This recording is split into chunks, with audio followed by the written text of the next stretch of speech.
Alright, it is me, Skullbuster, and today we will be doing a part 2, like I promised in my last video, that we will be doing another reaction to Five Nights at Freddy's. Alright, now today, I was thinking, what should I do? Who should I react to? I was thinking, well, Freddy is the main person in the game, so why not react to Freddy? So let's get into this video. Print on his face. It is unknown what is the cause behind it, but some people speculate that this might be evidence that Freddy caused the bite of 87. Maybe whoever got bitten tried to push him back, or maybe the mark was left by Phone Guy when he was killed, which could make sense because technically Phone Guy was killed before he even started working there. I mean, yeah, you hear it on night 4, yes, but the recordings have actually been recorded 1 week before he started. So yeah, as you can see, there are many possibilities for what the handprint means, but we don't know for sure. Maybe Scott will reveal that in the third game, who knows. And then for fact number 9 is that Freddy is the only animatronic to feature 2 jump scares. No other animatronic in the whole series does that, and I do mean 2 jump scares in 1 game. And of course, I am referring to the first game where he can jump scare you at the end when you lose, or he can jump scare you at any time if you are past night 2. And in my opinion, that particular jump scare is the scariest jump scare in the first game. I swear, I almost got a heart attack when I got that one.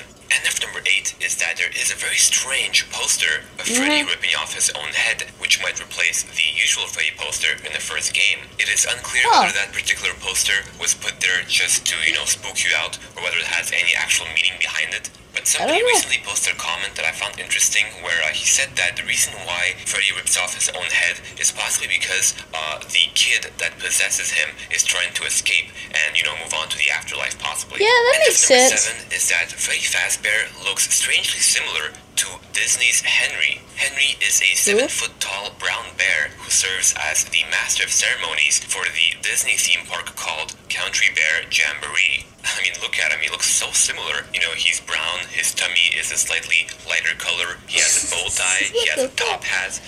I don't know anything about that. If Freddy Fazbear was heavily inspired by Henry. And number 6 is that it is quite possible that the reason why Freddy Fazbear doesn't move in the first 2 nights is because he is studying the player the same way that a predator studies its prey before attacking, and then after the first 2 nights he even sort of starts messing with you a little bit. He doesn't just directly attack you, you'll notice, and this sort of supports the fact that Freddy is pretty much the alpha male in the group, and he is the smartest, and he even likes to mess with you. He doesn't just mindlessly attack you, immediately when he sees you. The best example I have for this is, at the end of the first game, when he could kill you really easily, he rather plays his music to, tease you, and he only attacks after. And then for fact number 5 is that Freddy has more counterparts than any other animatronic. He has Toy Freddy, he has the Purple Shadow Freddy, and finally he has the Golden Freddy.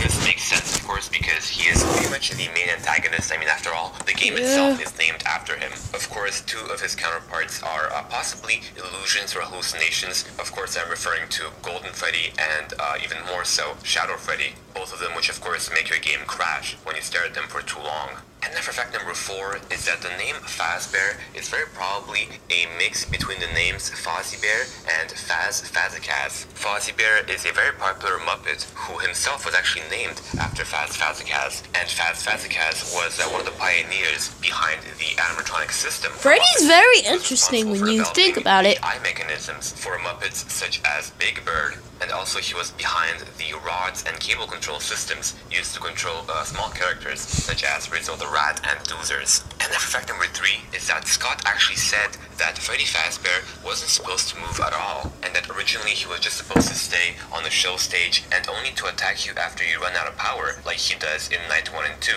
But then he decided to give Freddy more importance, since after all, the whole game is named after him, and so that's when he decided to give him a special AI where he actually actively hunts and stalks you rather than just stay in the back. And then for fact number 2 is that Freddy seems to like to hide in the women's restroom. Oh, Freddy, you perv. It is unknown why exactly he does this, but one possibility is that maybe the kid who was stuffed into Freddy and therefore possessed him was actually a girl. And so then maybe therefore he has the conscience of a little girl. And also in the second game, Freddy does something similar to this, where he actually hangs around near the women's restroom without going in. This might be a little wink on Scott's part as reference to the first game. And now finally for fact number 1 is, you know that song that Freddy plays at the end of the night when you lose power? Well, that song is actually called Toreador March, also known in French as Votre toast, je peux vous le rendre. This song, in its lyrics, describes various situations in the bull ring, and according to Wikipedia, it represents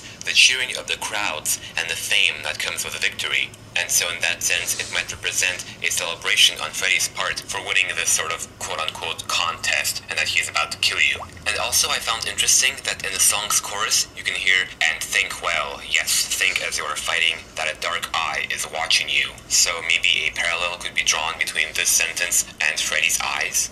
So yeah, thanks for watching my video. If you've made it this far in the video, thank you so much, I honestly appreciate it. And otherwise, why not subscribe? And you'll be updated whenever I'm making new videos. And yeah, I guess I'll see you guys next time. Peace! Alright guys, that's some facts about some games. I thought that was pretty interesting. What'd you guys think of the video? If you enjoyed it, give this video a thumbs up. Subscribe for more action, and comment down what should I do in my next video.